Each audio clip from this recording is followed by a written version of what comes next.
कृष्ण वंदना से शुरू करेंगे हम। वसुदेव सुतं देवं कंस चाणूर मर्दनं देवकी परमानंदम कृष्णं वंदे जगद्गुरु। जगद्गुरु श्री कृष्ण के चरणों में प्रणाम और आप सबको हृदय से नमन। जो संडे की परिभाषा बदलकर संडे मतलब खूब देर तक सोना, आराम से उठना, जो आप लोग जल्दी उठ के इससे गीता के लिए बैठे हैं, तो आप सबको हृदय से नमन। लेकिन आप बहुत अच्छे काम के लिए बैठे हैं। गीता की महिमा सुन लेते हैं एक बार हम। गीता हृदय भगवान का सब ज्ञान का शुभ सार है। इस शुद्ध गीता ज्ञान से ही चल रहा संसार है। गीता परम विद्या सनातन सर्वशास्त्र प्रधान है। पर ब्रह्म रूपी मोक्षकारी नित्य गीता ज्ञान है। यह मोह माया कष्टमय तरना जिसे संसार हो, वह बैठ गीता नाव में सुख से सहज में पार हो। और कारण क्या है? संसार के सब ज्ञान का यह ज्ञानमय भंडार है। श्रुति उपनिषद वेदांत ग्रंथों का परम शुभ सार है। तो अब हमने पिछली बार 9वां अध्याय शुरू कर दिया था। एंड चूंकि थोड़ा सा उसका रिकॉर्ड हम डाल नहीं पाए, उसकी रिकॉर्डिंग मैं एक बार फिर से फटाफट पढ़ के और आगे बढ़ते हैं। तो हमने देख लिया कि 8 अध्याय गीता के हमने पूरे कर लिए।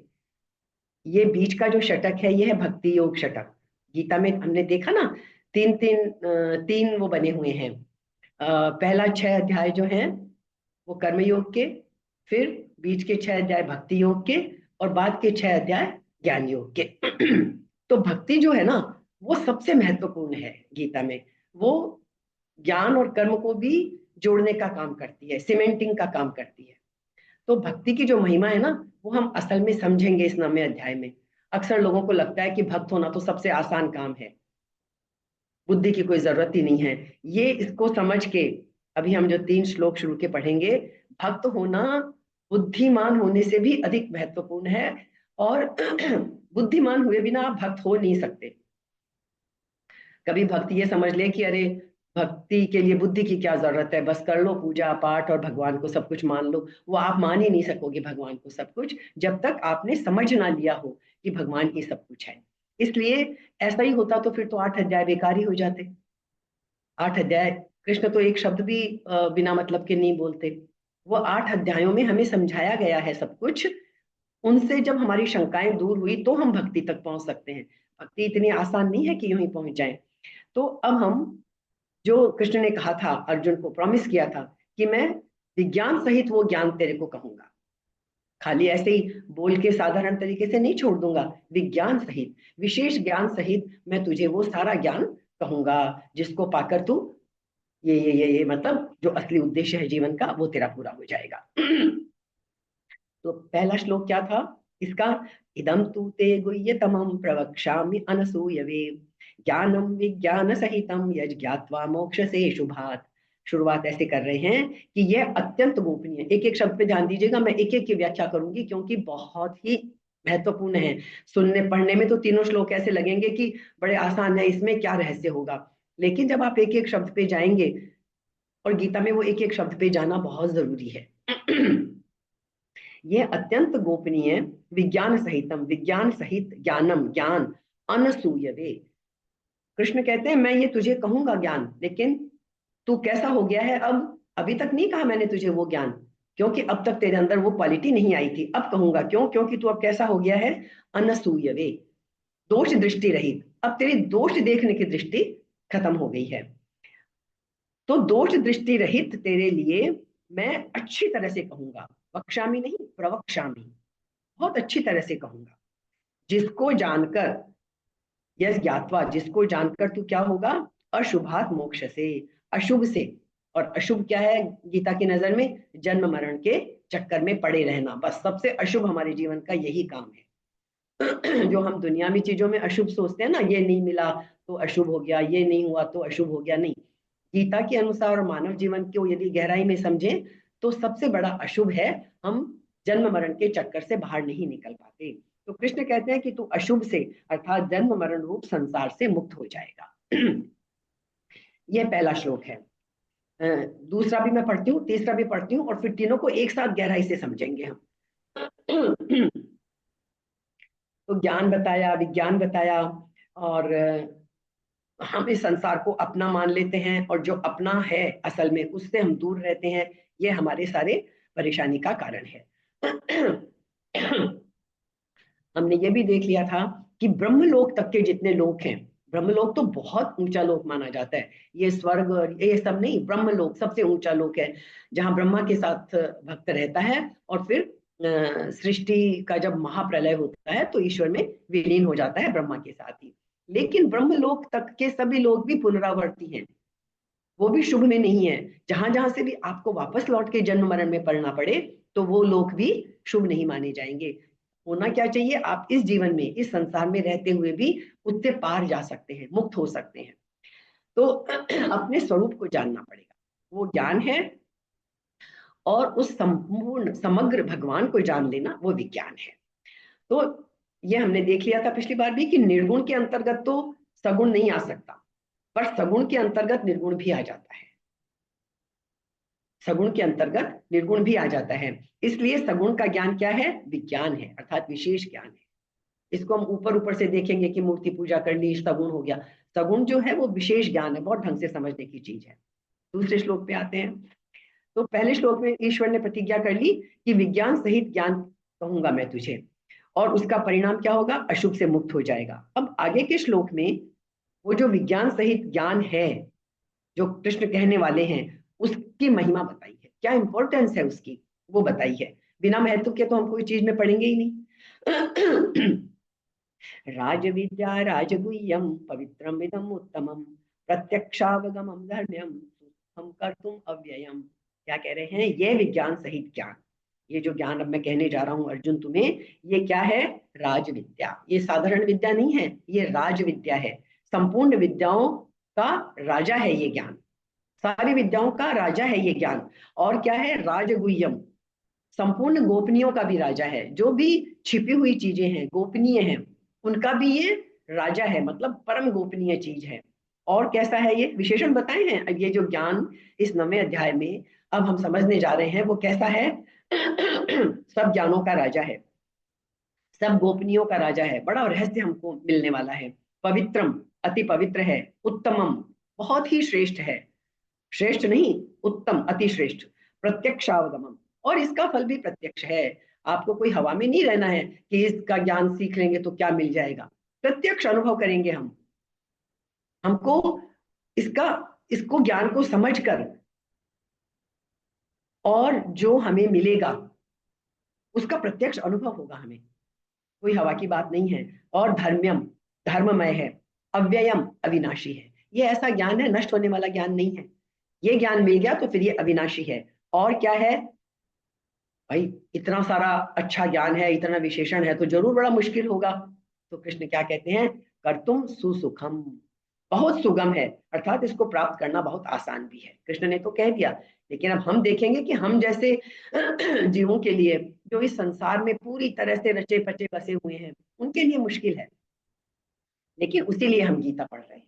8 अध्याय पढ़ के जितना भी हम कोई एक चीज को भी पकड़ के बैठेंगे तो हम सबकी कड़ी जोड़ देंगे। तो ये हमारा हो गया दूसरा श्लोक। राज विद्या है, राजगुह्य है, पवित्र है, और क्या है? उत्तम है, प्रत्यक्ष अनुभव में प्रत्यक्ष फल देने वाला है, धर्म युक्त है, अव्यय है, और करने में मतलब मुश्किल नहीं है, सुसुखम, आसानी से कर सकते हो। तो कर्म योग और ज्ञान योग, 3 योग है ना, कर्म योग, ज्ञान योग, भक्ति योग। तो कर्म योग और ज्ञान योग तो क्या है? राज विद्या, वो राज विद्या है। और भक्ति योग क्या है? राजगुह्य। 2 वर्ड आए हैं ना यहाँ पे, राज विद्या, राजगुह्य। तो ये कर्म योग और ज्ञान योग तो राज विद्या है, और भक्ति योग राजगुह्य है। बड़ी गूढ़ बात है, भक्ति को समझना बड़ा गूढ़ता से समझना है। खाली वो हम अभी देखेंगे मोटा मोटा, ये नहीं कि मंदिर में चले गए और पूजा की थाली ले ली और तिलक कर लिया और फूल चढ़ा दिया और भक्ति हो गई। ये भक्ति नहीं है। गीता की भक्ति ऐसी होती तो फिर तो सारी दुनिया ही भक्त बनी पड़ी है। इसी अध्याय के चौथे 5वें श्लोकों में राजविद्या का वर्णन होगा। 34वें श्लोक में राजगुह्य, इस भक्ति की बात मुख्यता से कही जाएगी। ये 9वां श्लोक बहुत ध्यान से समझिएगा। प्रत्यक्षावगमम, प्रत्यक्ष फल होता है इसका, कोई अपरोक्ष फल नहीं है। कर्म योग से क्या मिलेगा हमें? शांति। ज्ञान योग से क्या मिलेगा? मुक्ति। और भक्ति योग से प्रेम। प्रेम की महिमा सबसे बड़ी है। भक्ति योग से प्रेम हमें प्रत्यक्ष मिल जाएगा, सबका फल मिलेगा हमें, है ना। मुक्ति हमें ज्ञान योग से भी मिल जाएगी, कर्म योग से हमें शांति मिलेगी और फिर शांति से मुक्ति मिल जाएगी। आता है ना गीता में दूसरे अध्याय में हमने पढ़ा ना, त्यागात शांति अनंतरम। त्याग करो, त्याग से शांति मिलेगी, शांति से फिर मुक्ति मिलेगी। तो मिलने तो सबको मुक्ति ही है। तो कर्मयोग से शांति मिलेगी, ज्ञान योग से मुक्ति मिलेगी और भक्ति योग से क्या मिलेगा? प्रेम। प्रत्यक्ष प्रेम प्रत्यक्ष प्राप्त होता है, प्रत्यक्ष प्रेम की अनुभूति होती है। भगवान के शरणागत यदि हम हो जाते हैं, भक्ति इस तरह की भक्ति हो जाती है, तो फिर हम क्या हो जाते हैं? निर्भय, कोई भय नहीं, निशोक, कोई दुख नहीं, निश्चिंत, फिर कोई चिंता नहीं, और निशंक, किसी चीज की शंका नहीं। ये प्रत्यक्ष में प्राप्त होती है। तो ये सब मिल जाए, निर्भय हो जाए, निशोक हो जाए, निश्चिंत हो जाए और निशंक हो जाए, तो फिर बचा क्या है जीवन में पाने को? इसी सब के लिए तो सारे दिन हम लगे रहते हैं कि बस हमें सुख मिले किसी तरह से, कोई चीज का डर ना रहे, हमें दुख ना रहे, हमें चिंता ना रहे, हमें किसी चीज की शंका ना रहे, भाई क्या होगा, कल क्या होगा। ये जो चीजें हैं, इन्हीं के लिए तो हम जीवन भर लगे रहते हैं। और यदि यही हमें मिल जाती हैं तो फिर बचा ही नहीं ना कुछ पाने को। ये प्रत्यक्ष में प्राप्त होती है यदि हमने इस भक्ति को समझ लिया गहराई में जाके। जो अभी तक 8 अध्याय किए हैं उनके ज्ञान को ध्यान में रखकर यदि हमने उनको अच्छे से समझा है, तो अब हम इस काबिल हो गए हैं जैसे भगवान ने अर्जुन को काबिल समझा अब भक्ति बताने के लिए। अभी तक नहीं बताई थी भक्ति। अपने स्वरूप की सत्ता स्फूर्ति, जो सतचित है, हम बोलते हैं ना हम सच्चित आनंद है, भगवान का रूप है। अपने होनेपन का ज्ञान, ये अनुभव जो है ना, ये प्रत्यक्ष हमें मिल जाए। दूसरा, ये कोई जो ज्ञान है वो धर्म युक्त है, सुख से पाया जाने योग्य है। भक्ति योग की दृष्टि से जो अपना है उसकी तरफ जाने में क्या जोर आता है?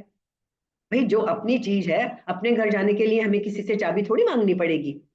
अपना घर तो हम खुद अपने, हमारे पास चाबी है, खोल लो हम अपना घर, आ जाओ अपने घर में। दूसरे के घर में जाना है तो मुश्किल है, तब उसकी परमिशन लेनी पड़ेगी, वो खोलेगा तो जाएंगे, यदि वो बंद है उसका घर, वो चाबी देगा तो जाएंगे। तो ये भक्ति योग की दृष्टि से जो अपना है, यानी जो ये स्वरूप, जो ईश्वर का रूप है, वो हमारा अपना है, उस पर किसी और का हक नहीं है, वो हमारा अपना है। तो उसकी तरफ आने में क्या जोर है? चाबी हमारे पास है, बस प्रॉब्लम यही है कि हम उस चाबी का इस्तेमाल नहीं करते, इतनी सी ही प्रॉब्लम है? तो ये सब काम सुखपूर्वक होते हैं यदि हमने सिंपल आए, चाबी लगाई, खोल लिया दरवाजा, दरवाजा तो हो गया। ऐसी सुगम और ऐसी सुगम और सर्वोपरि विद्या के होने पर भी लोग उससे लाभ क्यों नहीं उठा रहे हैं? जब भगवान कहते हैं इतना सब कुछ है, तो फिर भी हम सारी दुनिया क्यों नहीं लाभ उठा रही उससे? उसका क्या कारण है? ये इस तीसरे श्लोक में बताया है। कहते हैं अश्रद्धानः पुरुषा, अश्रद्धानः, एक वर्ड को ध्यान रखिएगा, अश्रद्धानः पुरुषा धर्मस्यास्य परंतप अप्राप्य माम निवर्तन्ते मृत्यु संसार वर्तमनि। अब कारण बता रहे हैं कि इतनी अच्छी चीज होने के बावजूद भी, कुंजी हाथ में होने के बावजूद भी खोलते क्यों नहीं है हम ताला? उसका कारण बताया है, हे परंतप अस्य धर्मस्य, इस धर्म की महिमा पर अश्रद्धाना, श्रद्धा न रखने वाले, हम लोगों की श्रद्धा नहीं है, हम लोगों की श्रद्धा नहीं है इसके ऊपर। श्रद्धा न रखने वाले पुरुषः मनुष्य माम अप्राप्य, भगवान को न पाकर मृत्यु संसार वर्तमनी, मृत्यु रूप संसार के मार्ग में लौटते रहते हैं, जन्म लेते रहते हैं, मरते रहते हैं, जन्म लेते रहते हैं अलग अलग योनियों में। कभी 84 लाख योनियां मिली हैं, ये मनुष्य जन्म तो सबसे सुंदर मिला है, हम ही नहीं कदर कर रहे हैं।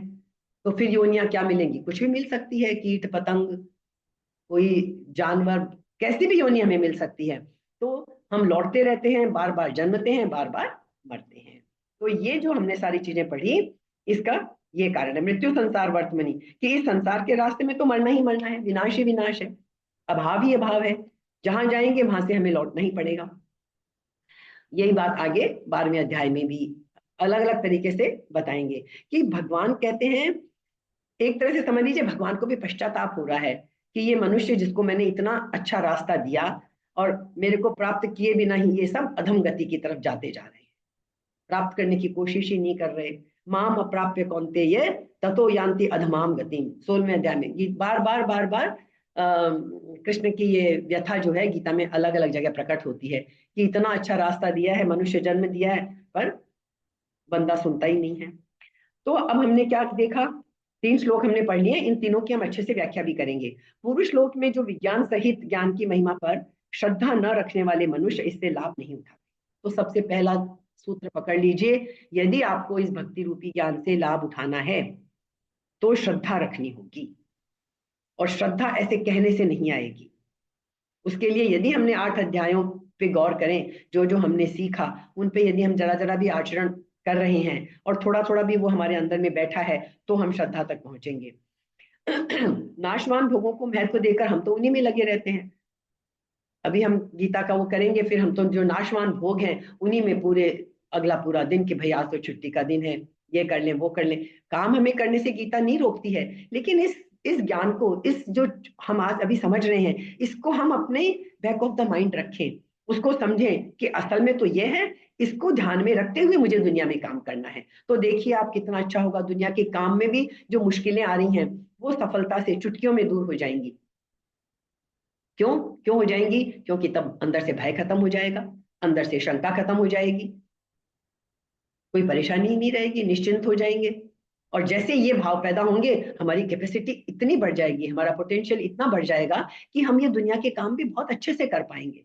जब तक गुस्सा है, दूसरों के प्रति द्वेष है, किसी में दोष दृष्टि है, जो अभी अर्जुन को कहा ना अनसूयवे, दूसरों में जो दोष देखने की हमारी दृष्टि है ना, ये बड़ी तंग करती है हमें। हर वक्त हम दूसरों में दोष ही दोष देखते रहते हैं, और वही हम खुद भी बस परेशान होते रहते हैं उसी से। तो इसलिए भगवान को प्राप्त न होकर हम लोग बार बार जन्मते मरते रहते हैं। मतलब स्वतः प्राप्त अमरता जो भगवान ने हमें देके भेजा है, उसका रास्ता छोड़कर हम कहाँ चलते हैं? मृत्यु के रास्ते पर चलते रहते हैं। अब यहाँ एक वर्ड आया अप्राप्य माम, कहने का मतलब क्या है? मनुष्य शरीर में भगवान की प्राप्ति का मौका था, मौका है हमें अभी भी, और ये कभी नहीं समझना हमें, जो कम उम्र के लोग बैठे हैं उनको तो और बहुत ज्यादा समय है, जो हमारे जैसे पके हुए फल बैठे हैं उन्हें भी अफसोस करने की जरूरत नहीं है, क्योंकि ये ज्ञान यदि एक क्षण में भी हो गया तो वो क्षण भी मुक्ति का क्षण बन सकता है। तो जब तक जीवन में एक क्षण भी सांस चल रही है, हम उस एक क्षण का भी सदुपयोग करें, लेकिन वो हमें हमारे ऊपर निर्भर करता है। तो जो नित्य विद्यमान है उसको तो हम मानते नहीं है, और ये संसार जो एक क्षण भी टिकता नहीं है। मतलब हम जब बैठे थे और अब हम जब इस गीता क्लास के बाद उठेंगे, कितना परिवर्तन हो चुका होगा, कितना समय बह गया होगा, कितने क्षण निकल गए होंगे, कितना कुछ बदल गया होगा। हर क्षण, अगला क्षण वो नहीं है जो पहले क्षण में सब कुछ था, वो अगले क्षण में भी नहीं रहता है। और जो वो ईश्वर हर क्षण विद्यमान रहता है उसकी तो हम परवाह करते नहीं। और जो ये संसार एक क्षण भी टिकता नहीं है, जिस संतान को हमने पैदा किया, प्यार किया, जिसके प्रति हमारी जो भावनाएं हैं, क्या उस संतान के हमारे प्रति वही भाव रहते हैं या हमारे वही भाव रहते हैं उसके प्रति? सब कुछ बदलता है, हर क्षण बदल रहा है, बस हम ही आंखें मूंदे बैठे हैं। तो अंतःकरण इतना अशुद्ध होता है कि भगवान का प्रत्यक्ष प्रभाव देखकर भी हम उस पर श्रद्धा ही नहीं करते। अंतःकरण हमारा इतना अशुद्धि से भरा हुआ है। जैसे सत्संग कीर्तन आदि में प्रत्यक्ष लाभ दिखने पर भी वह उसमें विशेषता से नहीं लगता।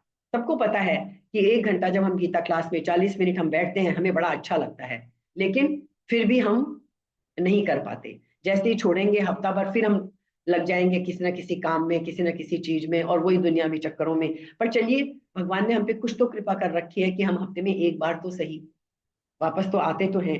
किसी प्रिय व्यक्ति की मृत्यु होने पर या कोई अन्य घटना घटने पर उसको संसार से वैराग्य होता है ना हमें। जब कोई अकाल मृत्यु हो जाए, कोई बहुत करीबी हमारा चला जाए, उस वक्त तो हमें लगता है बस दुनिया खत्म हो गई हमारे लिए। क्या ऐसा होता है? प्रिय से प्रिय व्यक्ति चला जाता है, फिर भी मरते तो नहीं हम उसके साथ, एक बार तो बड़ा वैराग्य पैदा होता है, समय के साथ धीरे धीरे हम समझौता कर लेते हैं और जीते तो रहते ही हैं। हाँ, जीवन में कमी आ जाती है, वैक्यूम आ जाता है, सब कुछ होता है, लेकिन फिर भी स्थिर कोई चीज नहीं रहती।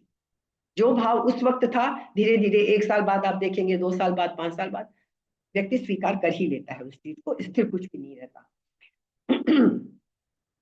तो जैसे बहुत सारे लोग हैं। एक है ये एक ध्यान है ना, वो एक हमको भी ध्यान है, कई साल पहले वो गणेश जी के दूध पीने की एक घटना हुई थी कि गणेश जी की हर मूर्ति दूध पी रही है। वो हुआ था आश्विन कृष्णा द्वादशी, संवत 2052, और डेट थी, इसमें लिखा हुआ है 21 सितंबर 1995। हाँ, इसको भूमंडल मात्र में यानी पूरी पृथ्वी पर भगवान गणेश जी की प्रतिमाओं के द्वारा दूध पीने की प्रत्यक्ष घटना लोगों के देखने में आई। परंतु अपने को बुद्धिमान समझने वाले कई लोगों ने ऐसी प्रत्यक्ष घटना पर भी श्रद्धा नहीं की। सबने यही कहा ना, खूब ढूंढा, वो दूध नालियों में बह रहा है, और बड़ी मतलब कंट्रोवर्सी हुई थी, श्रद्धा की नहीं, और अखबार, टेलीविजन आदि के माध्यम से भी इसका खंडन किया गया था। अब प्रत्यक्ष जिन्होंने देखा और जिन्होंने भक्ति से देखा उन्होंने विश्वास कर लिया, और जिन्होंने भक्ति नहीं थी, जो हर चीज को तर्क पे तोल रहे थे, उन्होंने विश्वास नहीं किया, प्रत्यक्ष होते हुए भी नहीं किया। कौरवों की सभा में भी जब द्रौपदी का चीर हरण करने की चेष्टा की गई, तब साड़ियों का ढेर लग गया। ऐसा हम पढ़ते हैं, हमने देखा तो नहीं, लेकिन हम मानते हैं साड़ियों का, कैसे एक 6 गज की साड़ी थी, ढेर कैसे लग सकता है? प्रत्यक्ष हो रहा था कौरव सभा में, जो वर्णन हम पढ़ते हैं। पर दुशासन द्रौपदी को किंचित मात्र भी नग्न नहीं कर सका। इतना बड़ा चमत्कार प्रत्यक्ष देखने पर भी कौरवों के अंदर चेतना नहीं जगी कि भाई कुछ है, नहीं हो रहा है हमसे, हम नहीं जीत पाएंगे। अतः जिनकी बुद्धि तामसी है, अशुद्ध है, उन पर ऐसी विलक्षण घटनाओं का असर नहीं पड़ता, उनकी श्रद्धा नहीं होती। और हम सब आजकल विज्ञान विज्ञान विज्ञान करके, अभी हम इस विज्ञान की पोल भी देखेंगे, इन्हीं 3 श्लोकों की हम व्याख्या करेंगे, तो हम ये विज्ञान हमें कहाँ ले जा रहा है इसकी पोल भी हम खोलेंगे। विज्ञान भी यदि सही अर्थ में नहीं समझा गया तो वो विनाश का कारण है, ये बात किसी से छुपी नहीं है, इसको तो हर किसी को स्वीकार करना ही पड़ेगा। विज्ञान का मतलब है विशेष ज्ञान, उस विशेष ज्ञान का उपयोग करने के लिए भी विशेष बुद्धि चाहिए। बुद्धि नहीं चाहिए, सही पूछे तो हृदय चाहिए। जब तक बुद्धि बीच में है तब तक हृदय नहीं आएगा, हृदय दूर बैठा है। वो कहता है करो, तुम बुद्धि से करते रहो, और बुद्धि से कर करके उसके परिणाम देखते रहो, कभी जब तक हृदय पे नहीं पहुंचेंगे। लेकिन ये समझ लीजिएगा, हम समझेंगे अभी इसमें, हृदय तक हम तभी पहुंच सकते हैं जब बुद्धि से पार जा सके, बुद्धि से नीचे उतर कर नहीं, बुद्धि को अनुभव कर लिया, किसी चीज से पार जाना मतलब उसका अनुभव करके उस अनुभव से निकल जाना, तब भक्ति मिलेगी हमें। भक्ति कोई ऐसे छिछली और छोटी चीज नहीं है कि हम तो जी बुद्धिमान है, बुद्धि का घमंड लिए बैठे हैं, हमें भक्ति भक्ति क्या, ये भक्ति तो अनपढ़ लोगों की, और जो क्या कहने हैं, जिनमें खाली ऐसे ही अंधभक्ति है, श्रद्धा है, उन लोगों की चीज है। ये श्रद्धा आएगी ही नहीं। श्रद्धा तब तक नहीं आएगी जब तक आप बुद्धि से पार नहीं पहुंच जाएंगे। बुद्धि से सब कुछ अनुभव कर लीजिए, उसके बाद आप भक्ति पे पहुंचेंगे, अन्यथा नहीं पहुंचेंगे। ये 9वां अध्याय आपको बताएगा सारा। तो जिनकी बुद्धि तामसी है, अशुद्ध है, उन पर ऐसी विलक्षण घटनाओं का भी असर नहीं पड़ता, क्योंकि उनकी श्रद्धा ही नहीं होती, उनको सब उल्टा ही उल्टा दिखता है। 18वें अध्याय में ऐसी बात आएगी। ऐसे अश्रद्धालु मनुष्य अमरता के मार्ग को छोड़कर मृत्यु के मार्ग में ही चलते रहते हैं। श्रद्धा नहीं है, भक्ति नहीं है, तो मुक्ति भी नहीं। अब कहेंगे ज्ञान से मुक्ति नहीं है क्या? ज्ञान से मुक्ति है, बिल्कुल है। ज्ञान से मुक्ति है,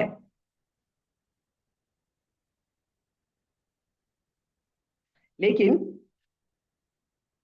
मृत्यु ही मृत्यु उस मार्ग को पकड़े जिस मार्ग में कभी भगवान की प्राप्ति हो ही नहीं सकती। तो अपरा को पकड़ने से, परा और अपरा हमने जो 2 चीजें देखी थी ना, तो परा को पकड़ने से मनुष्य मौत के रास्ते चला जाता है। अगर वह अपरा को न पकड़े, प्रत्युत जिसकी अपरा है उस भगवान को पकड़े, तो सदा के लिए जन्म मरण से मुक्त हो जाए। अप्राप्य माम निवर्तन्ते मृत्यु संसार वर्तमनी। जब तक हम उसको प्राप्त नहीं कर लेते तब तक हम संसार में इसमें लौटते रहेंगे। तो अब हम देख लें, इन 3 श्लोक हैं जो हमें बहुत गहराई से समझने हैं। तो इन 3 सूत्रों को हमें गहराई से समझना है। हमें करना क्या है? सबसे पहला, भक्ति में पदार्पण। इस अध्याय में जाने से पहले 3 चीजें समझ लीजिए। भक्ति में पदार्पण करना है। राज विद्या राजगुह्य, वह ज्ञान जो सब विद्याओं का राजा है। परम गोपनीय ज्ञान के लिए हमें करना क्या चाहिए? अनसूयवे, दोष दृष्टि से रहित होना पड़ेगा। जैसा कि कृष्ण अर्जुन को कहते हैं कि अब तुम हो गए हो इससे रहित, अब तुम दोष दृष्टि से रहित हो गए हो। ठीक है। फिर अब वो ज्ञान मिल जाएगा तो उससे होगा क्या? यह ज्ञात्वा मोक्ष से अशुभात, इस दुख रूप संसार से मुक्त हो जाओगे। वह ज्ञान है कैसा? पवित्र है, उत्तम है, प्रत्यक्ष अनुभव में आने वाला है, धर्म युक्त है, सुख पूर्वक पाया जाने वाला है। वो ज्ञान मिलेगा किसको नहीं? जो श्रद्धा रहित है, ऐसे लोगों को ज्ञान नहीं मिलेगा। तो अब हम समझ लें, जितना हमने अभी समझा भी है, अब हम समझ लेते हैं कि ये जो ज्ञान है ये दोष दृष्टि रहित को मिलेगा। हमारे जीवन को देखने की 2 तरह की नजरिया होता है, हम सब जानते हैं, एक पॉजिटिव और एक नेगेटिव, जिसे हम हिंदी में बोलते हैं विधायक और नकारात्मक, सकारात्मक और नकारात्मक। तो जीवन को ऐसे भी देखा जा सकता है कि उसमें हमें पदार्थ के अतिरिक्त और कोई दिखाई ही ना पड़े, बस ये संसार ही संसार दिखता रहे। और ये भी दृष्टि हो सकती है कि हमें कण कण में परमात्मा ही दिखाई पड़े। ये तो दृष्टि दृष्टि का फर्क है। होगा क्या? देखो, हमें जगत जो है, ये संसार तो एक सा ही है, मेरे लिए भी वैसा ही है, आपके लिए भी वैसा ही है, किसी तीसरे के लिए भी वैसा ही है। संसार तो एक सा ही है, लेकिन हमको सबको अलग अलग दिखता है। क्यों? ये है दृष्टि का फर्क। जगत वैसा ही दिखाई पड़ता है जैसी हमारी दृष्टि होती है। हम बोलते हैं ना, जैसी दृष्टि वैसी सृष्टि। तो जैसी हमारी दृष्टि होती है, जो हम देखते हैं वो हमारी आंख की खबर है। हम किस दृष्टि से देखते हैं, हमें दुनिया वैसी ही दिखेगी। आप जिस दृष्टि से देख रहे हो आपको दुनिया वैसी ही दिखेगी, कोई तीसरा, तो ये सबकी अपनी दृष्टि है। हमारा भाव है, जो हमारे भाव हैं उन्हीं का हमें प्रत्यक्षीकरण होता है। पहले विज्ञान क्या सोचता था? विज्ञान की बात करी है ना हमने, तो हम समझ लेते हैं। पहले विज्ञान क्या सोचता था कि मनुष्य तटस्थ होकर निरीक्षण करे, कोई भाव ना हो उसका, तो ही वो जान सकता है। विज्ञान कहते हैं ना, निर्मम होता है, वो तो वस्तुओं की चीर फाड़ करता है, उसके एंड तक जाने की कोशिश करता है। लेकिन जब विज्ञान ने देखा कि ना, यहाँ भी नहीं है, विज्ञान तो अपनी ही हर चीज को बाद में बोल देता है ना, जब आगे आगे बढ़ता जाता है कि